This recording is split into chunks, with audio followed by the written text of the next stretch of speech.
Our marriage plays a huge role in the fact that we shoot weddings, right? Funny, but... We love. That's like a tagline, cheesy tagline.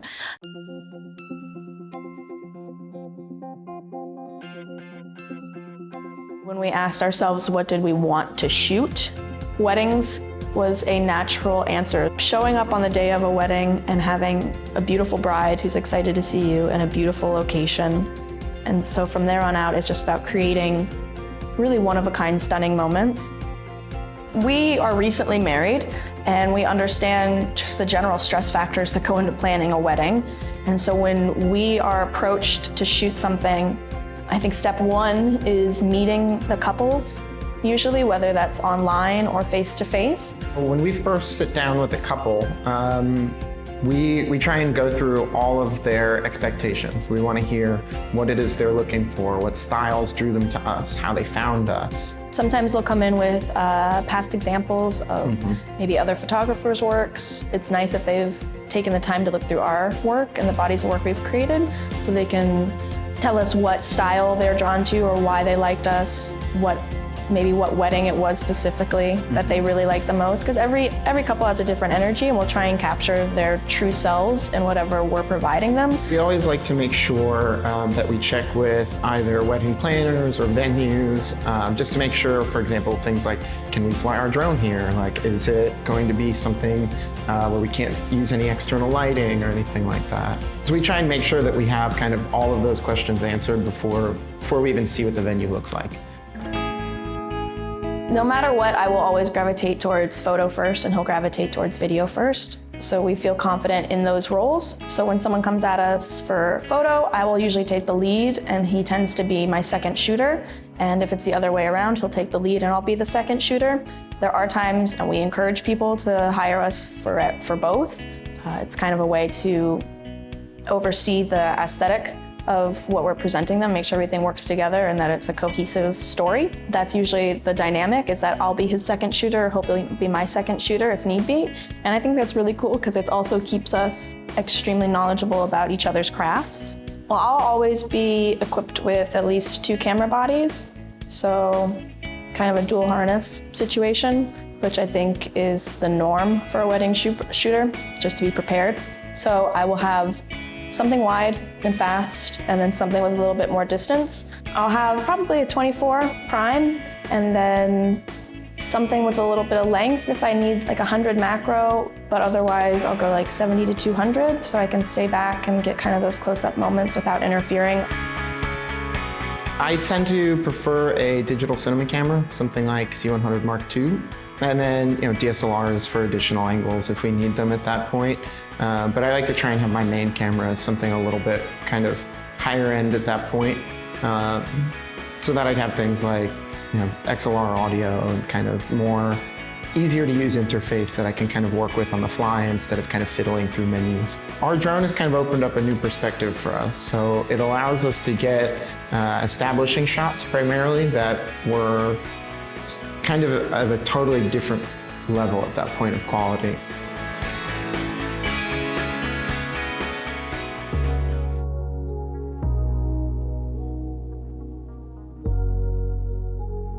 So many reasons why it's nice to have a partner there with you. It's the most important day of someone's life, and this is a huge role, a huge task put upon you.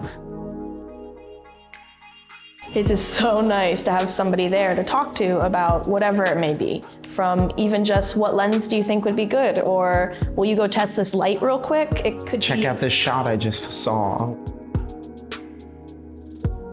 He's my husband, he's my rock, he's my best friend, and there's no one else that I would rather have in a really stressful situation than someone that I can trust entirely. And I think right from the start, working together was so easy because we just had this totally unspoken communication. Like, I could look at her from across the venue and know that it's like, oh, she needs a battery.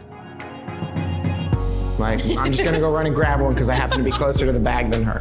And like, just those like small things of being able to kind of help out and I guess not have to stress about like little things because somebody's always there to kind of help you along if you need it. It's not just a one-day, 6-hour relationship. This is lifelong, ongoing awesomeness. We know how each other performs. We know our strengths and weaknesses. And I'm an awkward human, and she knows when I need help talking to people, or if there's a way to kind of work a situation in a certain way, she can kind of definitely help me out with that.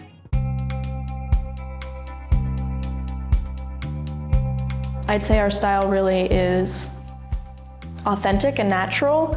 We try and keep our colors very pleasing and not overly filtered.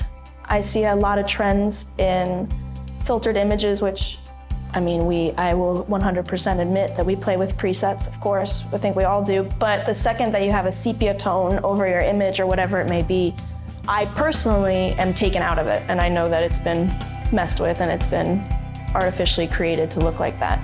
So our style, I think, is to be very calming and neutral and natural. And so when you see it, you might not even realize that it's been altered, or the colors are slightly muted, or the sky has been highlighted a little and kind of brought out and a little bit more white than normal. But it won't take you out of the image or the video or whatever it is. It'll always feel natural and beautiful. That's probably the hardest thing in this industry, is trying to keep yourself unique and trying to find that kind of, find your own path, I guess, at that point, and make sure that that you're not just kind of following trends. And we're trying to keep something that's truly timeless at that point.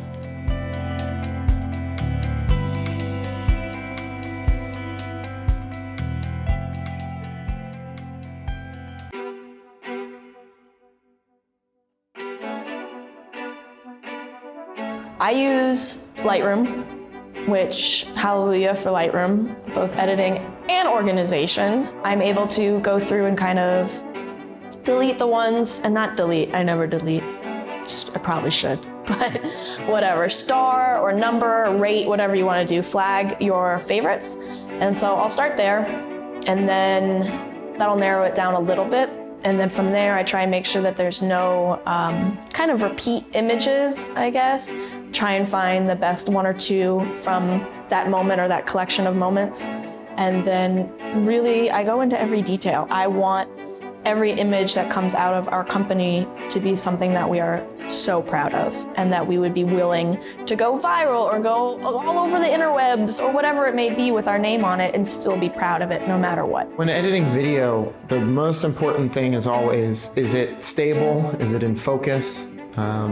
And then I start to look at the composition. I start to check my corners. I start to check leading lines, and just start to, I guess, kind of analyze the images and kind of see how they start to fit together at that point. And try to find an interesting and kind of engaging way, not only just to present the images, but to tell their story. Because you don't really just want to kind of go through and just drop everything chronologically on the timeline and just go with it. You really have to try and kind of shape the narrative at that point, and kind of really, I guess, convey the feeling of the day. And so a lot of it is really trying to feel out the story and trying to figure out kind of how to put all those puzzle pieces together.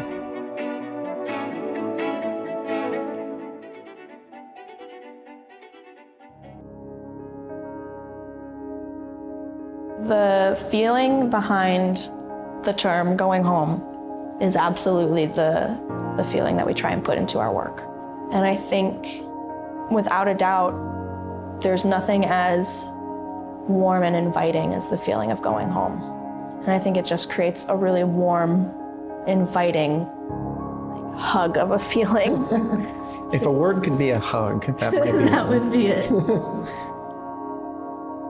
We're not trying to compete with everybody on Instagram or Vimeo or YouTube or whatever it may be, and that's okay. So remember to stay true to ourselves and never compare ourselves to somebody else that's out there creating work. Inspiration is something completely different, but the second that you start comparing, it's a dark hole. Where is going home going? I think it's gonna be always evolving, but it's going to be based around the moment that you say I do, no matter what that may be, from elopements to weddings. So no matter what, I've always foresee weddings being in our future, but I really like not knowing where it's gonna go. I have no idea. I really don't. It's part of the adventure.